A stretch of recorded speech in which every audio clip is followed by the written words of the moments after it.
Welcome to the Mobile Games Playbook in association with Liftoff. Join us as we uncover the latest trends in user acquisition, monetization, and mobile game design. Hello and welcome to the Mobile Games Playbook. Thanks for tuning in for another episode. This is the podcast all about what makes a great mobile game, what is and isn't working for mobile game designers, and all of the latest trends. I am your host, John Jordan, and joining me today we have two experts. We have Teemu Palomäki, who is the Chief Game Analyst for the Japanese region from Game Refinery. How's it going, Teemu? It's going great. Great to be here. Good. And doubling up on the Japanese Brain Trust, we have Milka Panonen, who is the Senior Game Analyst Japan at Game Refinery. How's it going, Milka? It's going great. Thanks for having me. Good. And the reason we have our Japanese Brain Trust on the podcast today is we are talking about a Japanese app, a very very particular Japanese app, Pokémon Sleep. So Pokémon Sleep, I guess, is now we can say following in the trend of sort of a gamified sort of health sort of apps from Pokemon. So we had Pokemon Smile, which is a interesting sort of teeth cleaning app for children. It came out last year, and now we have Pokemon Sleep, which, as the name suggests, is all about sort of gamified sleep and wellness in that area. So, Teemu, do you want to kick us off with like an overview, and then obviously we'll drill down into very specifics of what's going on there. But for people who haven't used it, including me, Pokemon Sleep, what are we doing here? Yeah, so Pokemon Sleep, it was released July 17th, so quite recently. It's a game about, well, sleeping. You're collecting Pokemons, or you're observing how they sleep. So there are different sleeping habits. Each Pokemon can have up to 4 sleeping styles. For example, Psyduck, the yellow duck with always the headaches, can sleep with headache on, or can be having a tantrum, or be yawning in their sleep, or they can sleep on top of this big Snorlax Pokemon that is kind of the center of your Pokemon Sleep observation area. So there is the big Snorlax there that you level up.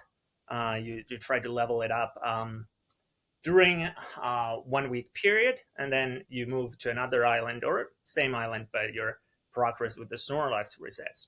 But the Pokemon you collect by observing their sleep patterns, those you can keep and train and kind of gain long-term progress. Yeah, there are different sleeping styles. So the app tracks kind of the sound of your sleeping. You can even listen to how you sound in your sleep afterwards. If you're brave. I haven't been able to take that step yet, but you know, there are different levels of sleeping, whether it's kind of shallow or. But here in the game, they're dozing, snoozing, and slumbering, and depending on which of these types is dominant for your night of sleep, the Pokemon related to that group appear, and you can observe them and then kind of catch them.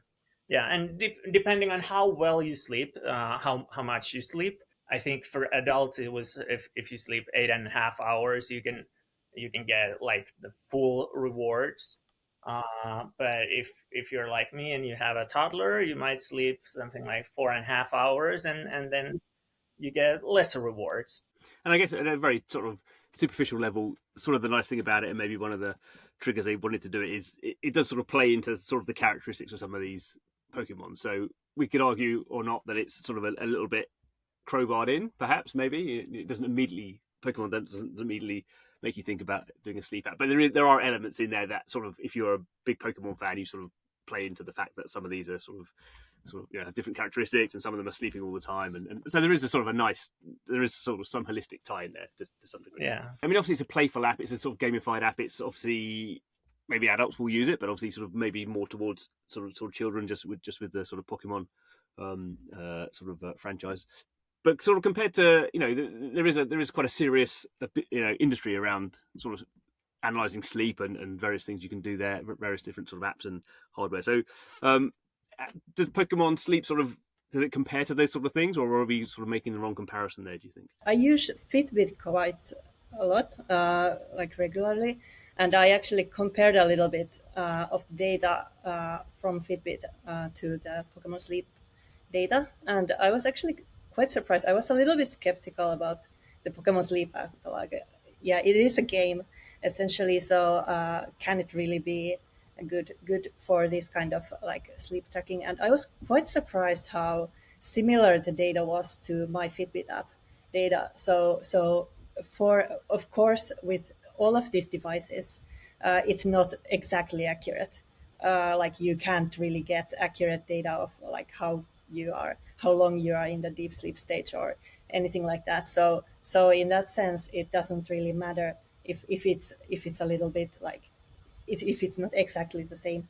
But I feel like for collecting like this in a casual, like to get a general idea of your sleeping habits, I think that like the Pokemon Sleep is definitely like good enough, and you don't really need like you can't really get much more exact data out of at least I feel like it was very similar.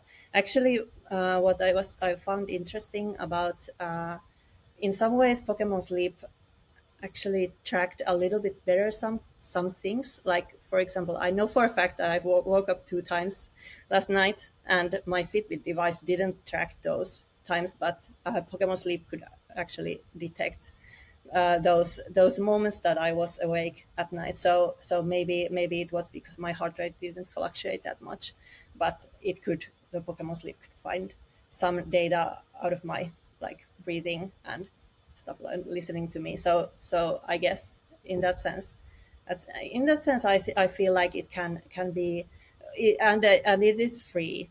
Pokemon Sleep is a free app, so it can be an alternative for these like more.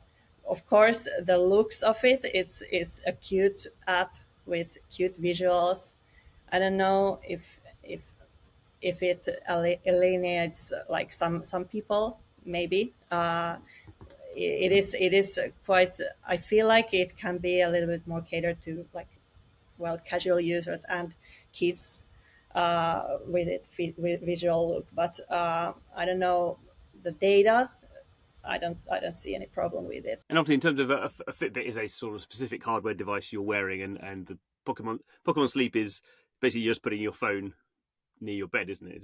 That's how it works, basically. It is a different mechanic entirely. So in that sense, and also I must say, Fitbit it is not the core function of the device. So it is a fitness device first and foremost. So that's also it's an extra feature, the sleeping tracking. But anyway, I found it surprisingly like the Pokemon Sleep data. It was surprisingly good. The interesting thing, just reading some of the marketing around it, is um, is that it sort of has this idea you sort of have your phone by your bed, which obviously lots of people say you shouldn't have your phone right by your bed. But the point is when you wake up in the morning, you immediately you can sort of see what's going on in the Pokemon world. So it is quite an interesting sort of retention mechanic they've got going on there. That the first thing you do in the morning is check out your Pokemon. Yeah, it is, and it can be also like kind of building the strength of the brand. And I must say, this is kind of like a style of gameplay that works only with Pokemon. Like similarly to how we have Pokemon Go, it only succeeds in the West, at least, with the Pokemon brand. Anything else Niantic has tried has kind of failed. In Japan, they have I think Dragon Quest Walk from Square Enix is doing really well. That's sort of fighting based. Interesting to see how Monster Hunter now does when it launches later this year, uh, uh, which is also kind of fighting based. Then you have the Girl Collector Ekimemo, where you go around Japan's train stations and capture these girls that have their designs are influenced by different trains. That's also popular in Japan. But other than that, like these location-based games are not a thing. But with Pokemon Sleep, sleeping thing, I suppose you could make it sort of a side mode in a game. Like if you want additional rewards for a game, then you can track your sleep. But like other than that, I think this is very Pokemon thing to do. But it strengthens really the brand. Like it's the last thing you do before you go to sleep and the first thing in the morning. So your life is all around Pokemon, and then you go your day. You play. You go brush your teeth with Pokemon Smile, then you walk to your work with Pokemon Go. It's all Pokemon, Pokemon, Pokemon. So interesting to see what is the sort of next wellness thing that Pokemon brings. It's possible that Pokemon really wants to expand the brand to really be a part of people's daily lives, like all parts of it, like outside of gaming, and it's a great way to like introduce these very like simple but still probably addictive like lifestyle habit apps. So I was actually thinking like this is probably the perfect time for them to release apps like Pokemon Smile and even Pokemon Sleep, because Pokemon is kind of becoming like multi-generational also, like the brand. So the generation that was there for the original games is actually now having kids of their own and like introducing the characters through these like Pokemon Smile and like these games. And well, I was also also thinking like, is it good to make phones like it because it can be used as a like reward mechanic for like, yeah, you brush your teeth and you get like rewards out of these games. Is it good to make phones your method of rewarding? I don't know, but yeah, but it's an interesting, I think, interesting thing to think about at least. As a parent, I can see that the Smile one, I can see that in a sense being a more useful sort of lever, because getting people to brush their teeth is just really difficult. You're either doing it yourself or they become of an age where you sort of have to trust them.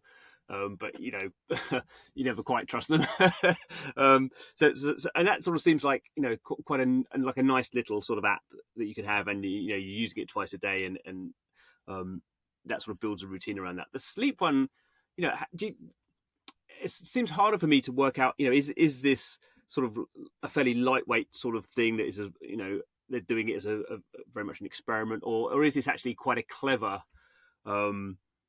sort of approach, as I say, to sort of get you say, so last thing you do at night is Pokemon, first thing you do in the morning is Pokemon. The fact that it's Sleep sort of doesn't really matter. There's a sort of you know, a sort of a quite an interesting sort of subtle but strong commercial edge to it. I mean, how do you think we should be thinking about this? You know, is this a sort of a serious Pokemon sort of you know, sort of game that has not necessarily a lot of depth, but is being, you know, clearly has been thought out and treated seriously, and has, you know, they expect people to be doing this every day and being retained, and there's monetization in there? Or is this sort of a bit more of a sort of Smile type, you know, interesting sort of thing that it doesn't really matter?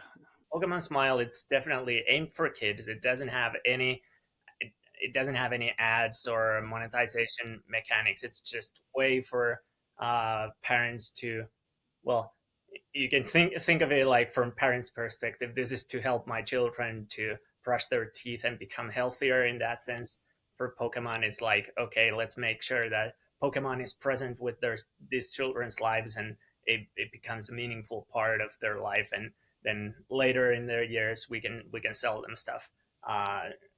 But like, this is sort of, I don't know if it comes from, you know, Pokemon Go success. So they have this, okay, we improved people's commuting habits, and walking people became healthier. What is the next step we can do? And sleeping is something like, well, if you think about what gamers are bad at, I think sleeping is very high on that list. Eating would be other one, but there's so many eating disorders and allergies and stuff that you need to be really careful with, and it's harder to track. So I think sleeping is something that is easier to track, and I'm sort of, I think Pokemon is building this sort of wellness brand and trying to be serious about it, and they have similar kind of monetization mechanics in Pokemon Sleep that they do in Pokemon Go.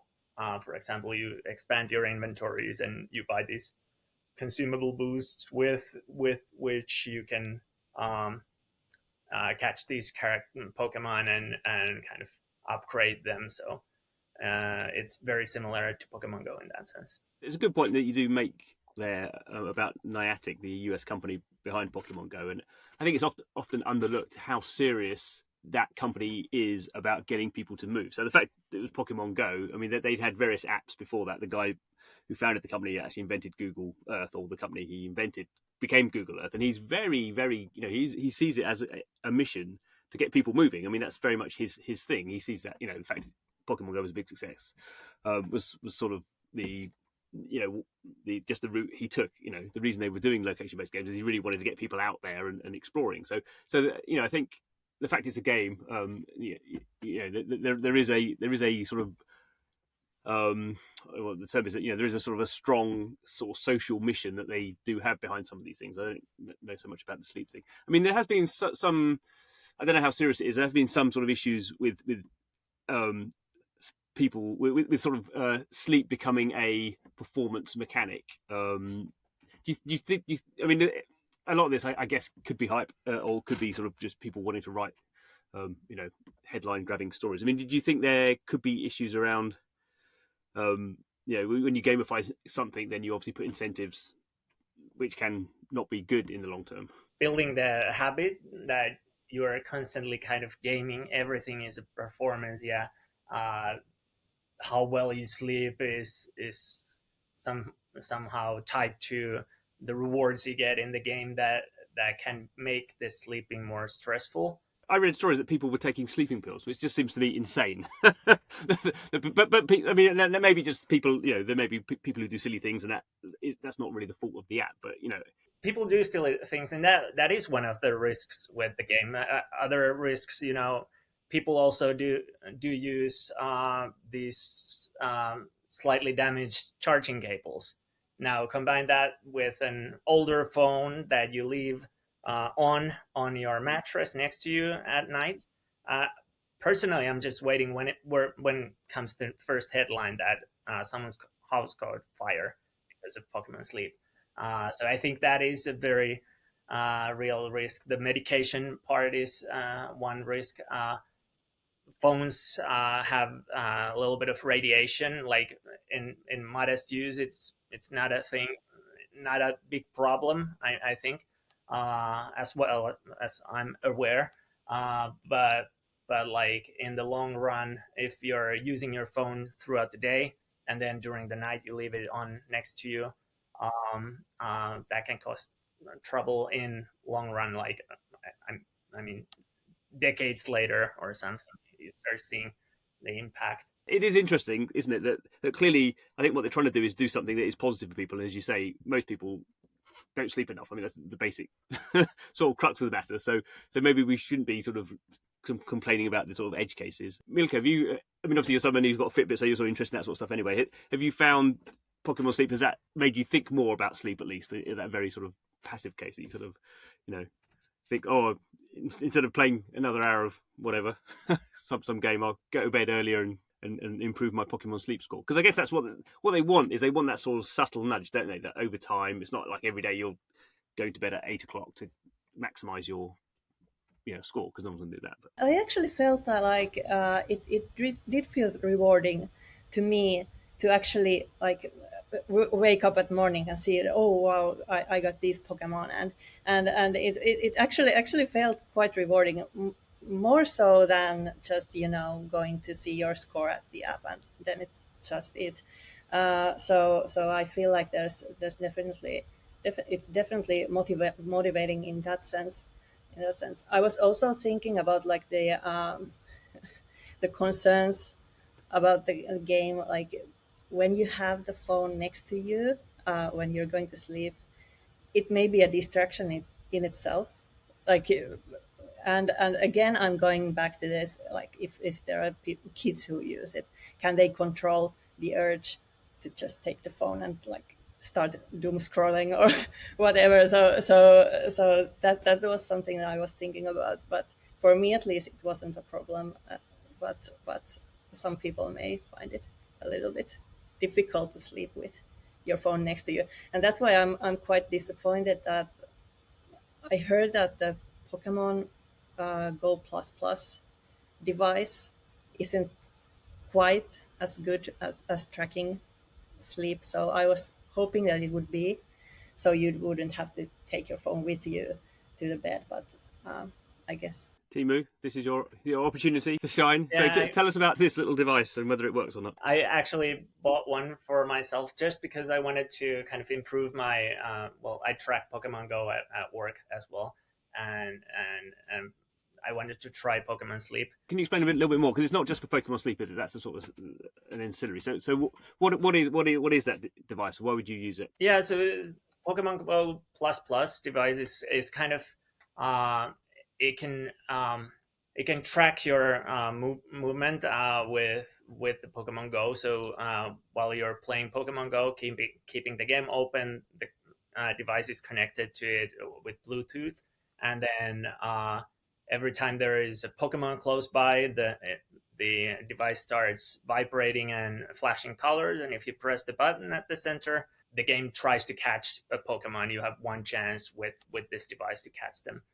So a lot of the Pokemon are going to run away, but some you catch more than you would if you were just walking by. And so effectively, you don't need to use your phone. You sort of have to have your phone in your pocket, and this thing buzzes, and then you just sort of press the button. It's sort of like an auto. Yeah, and it saves battery as well, and it's really nice in that sense.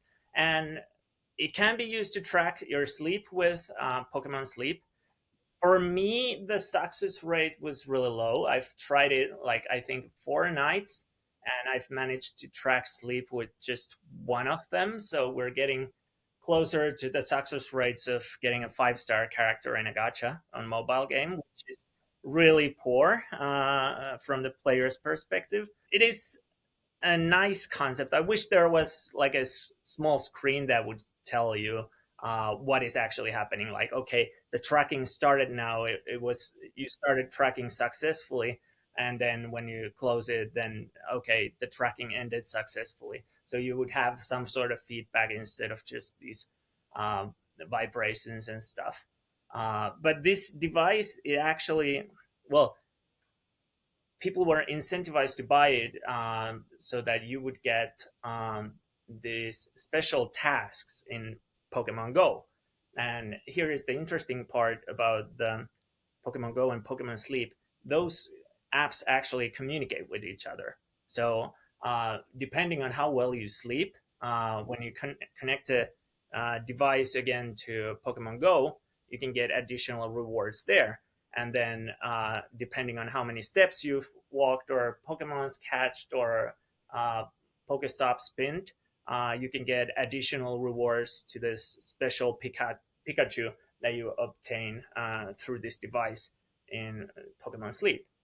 So the apps are kind of communicating and sort of, it's building that lifestyle, Pokemon lifestyle together. Presumably that device works in a different way trying to track your sleep. It's obviously a more movement-based thing, I would think. It actually doesn't track movement. For Pokemon Go, it's just the app kind of sending the location data and stuff. For Pokemon Sleep, it has a microphone that kind of tracks the sleep. So, so it's a listening device. I guess the other thing is as people have had with Alexas and all those sort of devices, having more microphones in the bedroom again is generally seen as not a positive thing. I'm sure Nintendo is more careful than most when it comes to privacy of those sort of things. I'm sure it's not recording those things, but equally, it's sort of interesting that to some degree, sort of any improvement, any time a company wants to sort of improve one part of your life, it sort of butts up against other privacy or having screens in our bedrooms and stuff.